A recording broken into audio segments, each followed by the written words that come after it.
एक बार क्या हुआ, मैं उड़ीसा गया था। उड़ीसा में एक पर्वत है, उसका नाम है गंधमार्दन पर्वत। इसका जिक्र हमारे रामचरितमानस में भी है, वाल्मीकि रामायण में भी है, और सबसे अच्छा सुंदर वर्णन इसका रघुवंशम में है, कालिदास ने किया है, गंधमार्दन पर्वत। तो जहाँ ये गंधमार्दन पर्वत उड़ीसा में है, मैं वहीं गया था। जिस गांव में है उसी गांव में गया था, और वहाँ मेरी एक सभा हुई थी।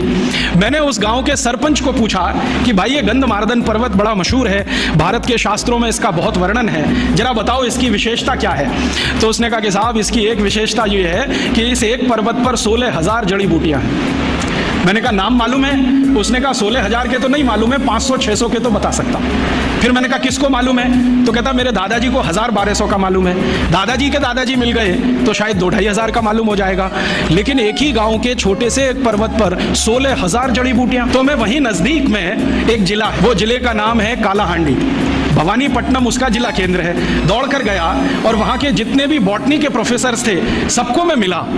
तो उन्होंने कहा हाँ ये बात सही है। एक एक प्रोफेसर बोलता है कि मैंने लिस्टिंग किया है, तो कोई प्रोफेसर के पास 2,500 जड़ी बूटियों का लिस्टिंग है, किसी के पास 3,000 का है। एक प्रोफेसर ने कहा मैं 40 साल से काम करता हूँ, उनके पास कुछ 7-7,500 जड़ी बूटियों की लिस्ट है, क्या क्या गंधमार्दन पर मिलता है, और उनकी इच्छा है कि मैं सबका लिस्टिंग करूँ 16,000 का। लेकिन वो कहते हैं कि शायद 2 जन्म इसमें लग जाएंगे, एक जन्म में ये होने वाला नहीं है। आप सोचो, गंधमार्दन पर्वत एक भारत के जिले के एक गांव के नजदीक का छोटा सा पहाड़, वहां पर इतनी जड़ी बूटियां, तो संपूर्ण भारत का जो मुकुट है हिमालय, उसकी कल्पना करो। भारत के बहुत सारे पादप विशेषज्ञ, पौधों के विशेषज्ञों से मैं मिला हूं, तो उनका कहना है कि राजीव भाई कम से कम 84-85 हजार जड़ी बूटियां तो हिमालय में मिल ही जाएंगी।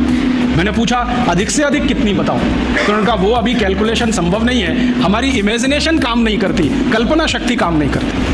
एक बार मैंने सोचा कि संपूर्ण भारत देश के 10 करोड़ विद्यार्थियों को एक बड़े प्रोजेक्ट पे लगा दिया जाए कि तुम्हारे गांव और आसपास में जितनी जड़ी बूटियां हैं उनकी लिस्ट बनाओ, तो शायद 2-4 साल में पूरी लिस्ट बनकर आ जाए। लेकिन 10 करोड़ विद्यार्थी इसमें लगे तो ऐसे ही नहीं आएगी। कितना बड़ा काम है जो अभी तक करने के लिए बाकी पड़ा है, और हमें इसका अंदाजा नहीं है। शायद इसलिए नहीं कि भगवान ने भरपूर दे दिया है, तो हमें स्केर्सिटी का अंदाजा नहीं है। ये जो यूरोप और अमेरिका वाले हैं जिनको कुछ मिला नहीं है, वो तड़पते हैं, फड़फड़ाते हैं, और वो रोज भारत सरकार पर आकर ऐसे दबाव डालते हैं कि भारत के कानूनों में संशोधन कर दो और हम ये हिमालय की सब जड़ी बूटी खोद कर ले जाएं, भारत के पहाड़ों से जितना मिले वो ले जाएं, ऐसी व्यवस्था कर दो।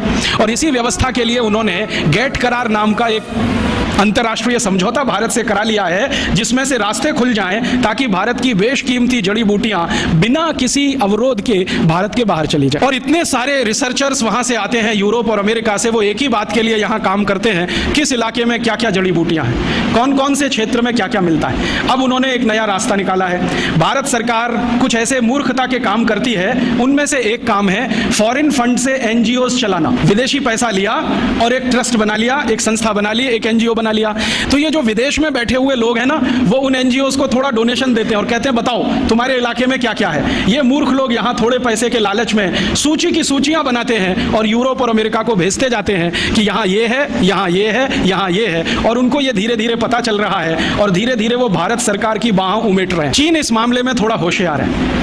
चीन की सरकार अपनी जड़ी बूटियों के क्षेत्र में विदेशियों को प्रवेश नहीं करने देते। वो कहते हैं जो रिसर्च करेंगे वो हम करेंगे, परिणाम भी हम पहले जानेंगे, जरूरत पड़ेगी तो तुम्हें बताएंगे, नहीं तो जरूरी नहीं है कि तुम्हें सभी परिणाम बताएं। वो थोड़े होशियार हैं। हमारे देश के नेता उनसे थोड़े ज्यादा मूर्ख हैं। किसी भी विदेशी को बुलाएंगे, आओ दरवाजा खुला है, जो तुम्हें चाहिए सब लूट के ले जाओ। जैसे वो जहांगीर था ना 400 साल पहले, ईस्ट इंडिया कंपनी को दरवाजा खोल के बुला लिया, वही जहांगीरों के मानस पुत्र आज भी इस देश में है।